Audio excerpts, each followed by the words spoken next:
네, 오늘 이 시간, 이 새벽에 우리가 함께 나눌 하나님 말씀은 전도서 5장 13절에서부터 17절까지 기록되어 있는 본문의 말씀입니다. 지난 솔로몬은 인간의 재물에 대한 욕심이 끝이 없다라고 하는 사실을 증거하며 그럼에도 불구하고 끊임없이 더 많은 재물을 모으기 위해 애쓰므로 그 안에서 만족을 찾으려 하는 사람들의 어리석음을 증거하였습니다.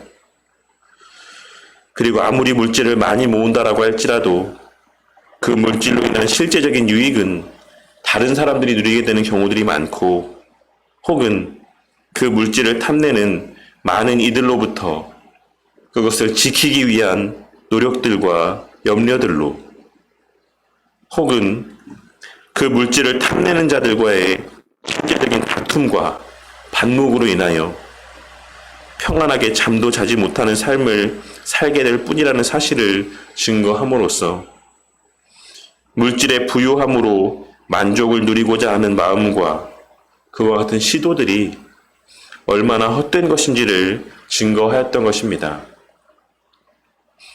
오늘 말씀도 어제 우리가 함께 나눈 말씀에 이어 물질과 관련된 교훈의 말씀이라고 할 수가 있습니다. 오늘 말씀은 어제 우리가 함께 나눈 말씀 가운데 부자는 그 부유함 때문에 자지 못하느니라 라고 하는 말씀의 그 내용 가운데 바로 이어지는 내용의 말씀이라 할 수 있습니다. 부자는 그가 모은 재물이 어떻게 되지는 않을까라고 하는 염려와 그 재물을 노리고 또한 바라는 자들과의 관계적인 문제로 인해서 늘 불안하고 평안하지 않은 삶을 살 수밖에 없다라는 사실을 우리는 지난 시간에 말씀의 내용을 통해 함께 나누었습니다. 그리고 실제로 오늘날 들려오는 뉴스의 소식들을 통해 우리는 그 재물 때문에 자신을 낳은 부모를 죽이고 자신의 아내와 남편을 죽이고 자신의 자식을 죽이는 그와 같은 모습들을 실제로 목도하며 살아가고 있는 것입니다.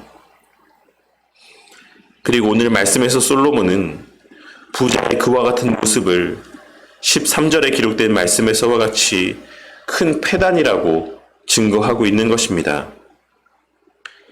본문 말씀에 된 표현은 통탄스러운 악이라고 하는 의미인데 여기서의 악은 우리가 일반적으로 생각하는 그와 같은 악이 아닌 불행이나 재난을 의미하는 표현입니다.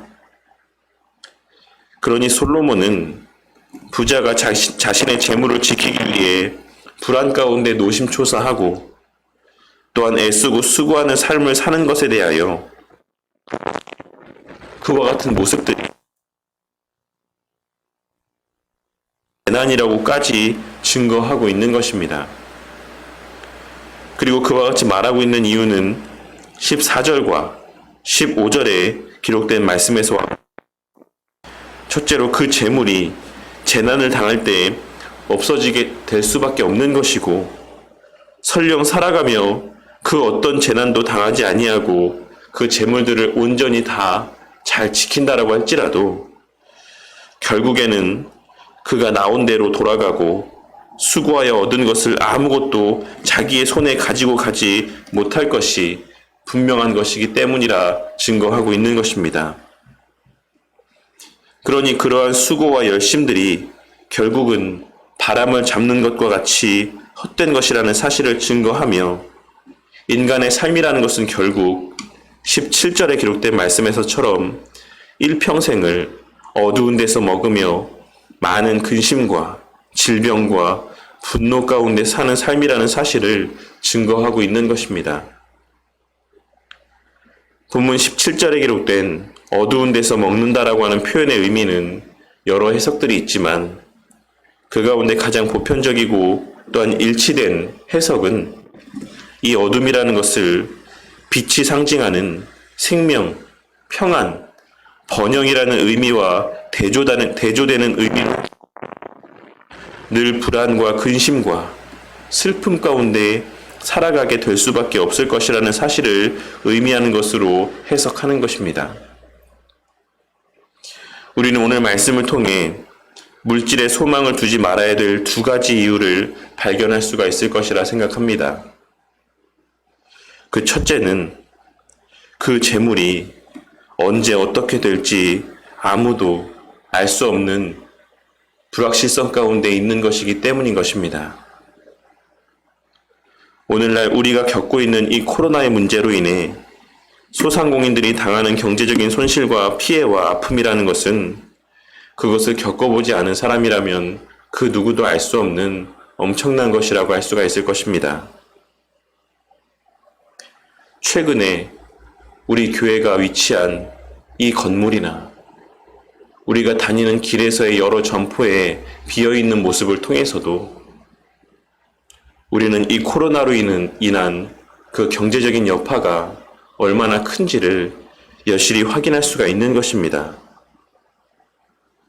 그리고 이 정부의 여러 정책들로 인해 부동산의 가격이 이렇게 폭등하게 될 것이라고 예상한 사람 또한 얼마 되지 않을 것이라고 생각을 합니다.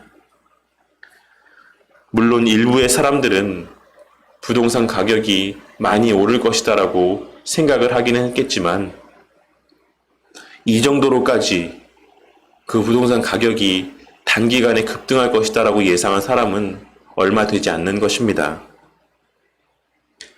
우리는 우리 삶에서의 여러 순간들을 통해 재물이라고 하는 것이 얼마나 많은 변수 가운데 생겨나기도 하고 때로는 사라지기도 하는가를 뼈저리게 지금 이 순간에도 경험하며 살아가고 있는 것입니다. 우리의 과거 IMF 시절에 우리의 모습은 어떠하였습니까? 모든 사람들이 우리나라가 선진국의 대열에 속하게 되었다라고 기뻐하고 들떠있는 그때 국가가 부도가 나서 기업들이 망하고 그리하여 얼마나 많은 사람들이 일터를 잃고 전 재산을 날리고 그로 말미암는 아픔으로 인해 스스로 목숨을 끊기까지 하였습니까?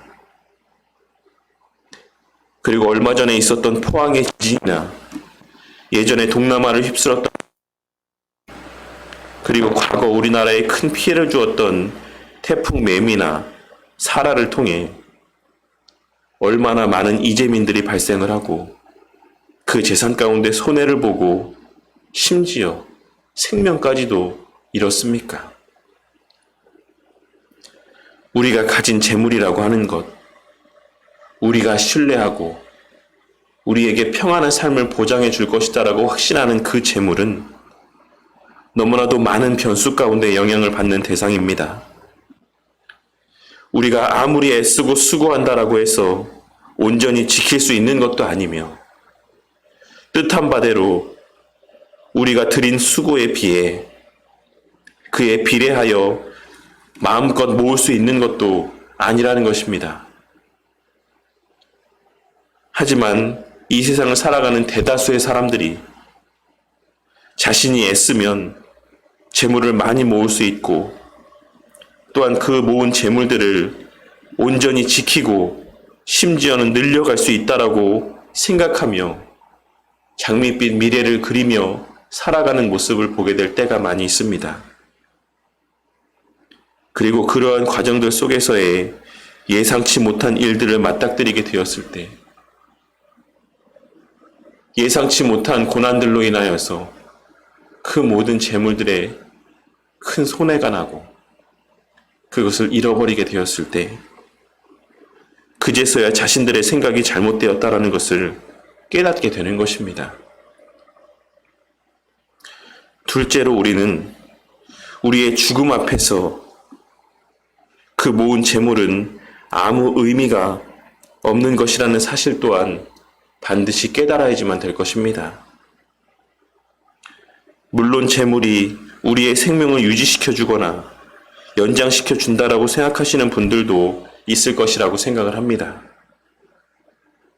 하지만 설령 그렇게 많은 재물로 인하여 연장된 생명도 결국에는 얼마 가지 못한다라는 사실을 우리는 잘 알고 있습니다.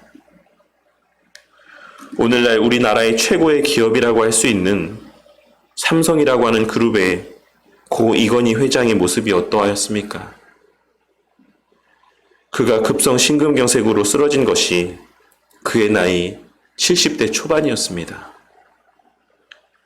그리고 그 후 6년여간의 투병 끝에 결국 작년 이맘때쯤 죽음을 맞이하였던 것입니다. 그가 평소에 먹고 살았던 음식은 어떤 것이었을 것이다라고 생각을 하십니까?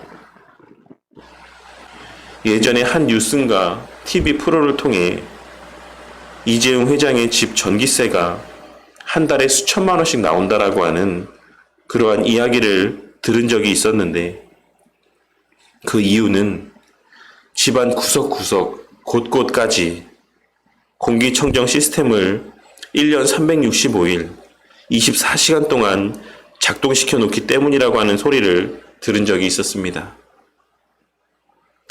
아마도 이건희 회장이 살아있을 당시 그가 먹은 음식이나 그가 받은 건강 관리는 물론이요, 그가 쓰러져 받은 치료 또한 일반적인 사람들은 절대로 받을 수 없는, 우리가 일반적으로 생각할 수 있는 그런 정도의 수준은 아니었을 것이 분명한 것입니다.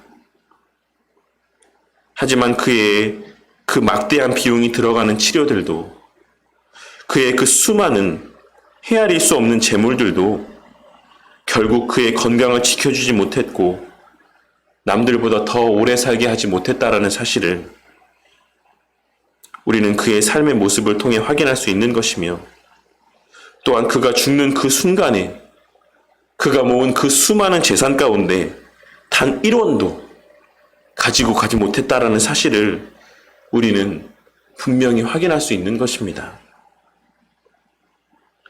부한 자나 가난한 자나 그 죽음의 순간 앞에서는 그가 그 어머니의 뱃속에서 벌거벗고 나온 그 모습 그대로 죽음을 맞이하게 될 수밖에 없다라는 사실을 오늘 말씀을 통해서나 우리 주변에서의 가까운 이들, 그리고 유명한 사람들의 죽음의 모습들을 통해 우리는 분명하게 마음 가운데 새기며 그것을 명심하고 살아가는 우리 모두가 되어야지만 될 것입니다. 도대체 얼마나 많이 우리의 죽음 이후의 삶에 대하여 말씀을 드려야 이 땅에서의 물질에 대한 집착과 그 물질을 의지하는 마음들을 버리고 살아갈 수 있겠습니까? 물질은 우리의 영원한 죽음 이후의 삶 가운데 아무런 영향을 발휘하지 못합니다. 오늘 이 시간 우리가 갑작스럽게 죽음을 맞이하게 된다라고 하면 우리는 우리의 손에 무엇을 쥐고 주님 앞에 서겠습니까? 우리 주님께서는 그렇게 죽음을 맞이하고 주님 앞에 선 우리들을 바라보며 무엇을 관심을 갖고 우리 자신을 바라보시겠습니까? 오늘 당장 큰 지진이라도 나서 나라 전체가 망하게 되거나 전쟁이라도 발발하여 온 나라가 전쟁터로 변하게 되면 우리 삶에서의 그 애지중지하던 그 수많은 물질들은 무슨 의미가 있다라고 할 수 있겠습니까? 그렇게 우리 신앙의 선배들은 하이델베르크 요리문답 우리의 유일한 위로가 무엇인지에 대하여 가장 먼저 언급했던 것이며, 우리는 그 하이델베르크 요리문답 1문답에서의 살아서나 죽어서나 당신의 유일한 위로는 무엇입니까?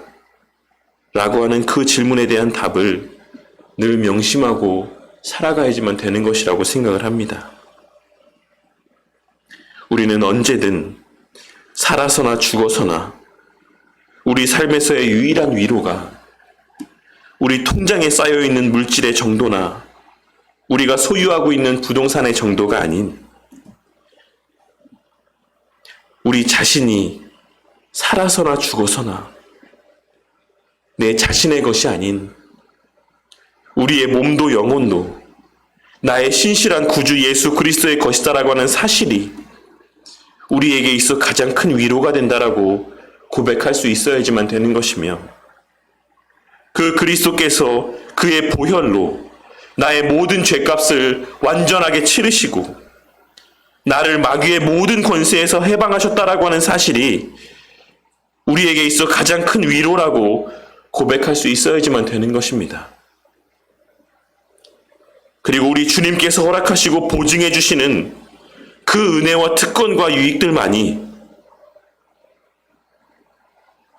우리 삶에서의 우리가 확신하고 신뢰할 수 있는 유일한 단 한 가지라는 사실을 우리는 명심하고 살아가야지만 되는 것입니다.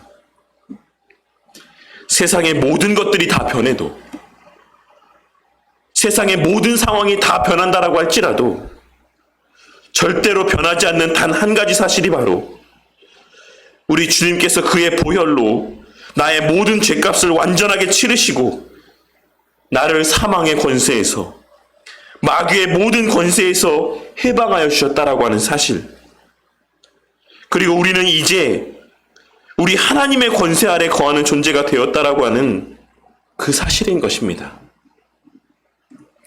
그러니 부질없는 수고 가운데 그 하나님께서 주신 시간들을 오용하고 하나님께서 주신 재물들을 헛되이 낭비하며 살아가는 자들이 되지 않기를 바랍니다. 그저 주시면 주시는 대로 그 안에서 감사하며 그 은혜들을 다시 그것을 주신 그 본래 주인에게 돌려드리고 다시 또 그분으로부터 우리의 삶에 필요한 은혜들을 공급받는 그러한 과정들 속에서 우리를 의롭다, 충성되다 일컬어 주시는 하나님의 놀라운 은혜까지 더불어 받아 누리는 저와 우리 성도님들이 되기를 바랍니다. 오늘 말씀을 통해 우리의 소유한 재물이라고 하는 것은 언제 당하게 될지 알 수 없는 그 재난의 시간들을 경험하게 될 때 온데간데 없이 사라져 버리기 마련인 것이고, 그러한 재난을 피해 설령 재물들을 온전히 잘 보존한다라고 할지라도 결국 우리 모두가 다 맞이하게 될 그 죽음 앞에서 단 한 명의 예외도 없이 모태에서 벌거벗고 나온 모습 그대로 다시 또 아무것도 손에 쥐지 못하고 하나님 앞으로 돌아가야지만 된다라는 사실을 깨닫고 우리 생명의 근원이자 물질을 비롯한 모든 피조세계의 원인자 되시고 주권자 되시는 우리 주님만을 바라보며 그 주님을 의지함 가운데 오늘 하루도 그 주님 안에서의 평안과 위로, 기쁨과 또한 실제적인 삶에서의 유익들을 풍성히 받아 누리는 우리 바른교회 성도님들이 되시기를 주님의 이름으로 간절히 축원합니다.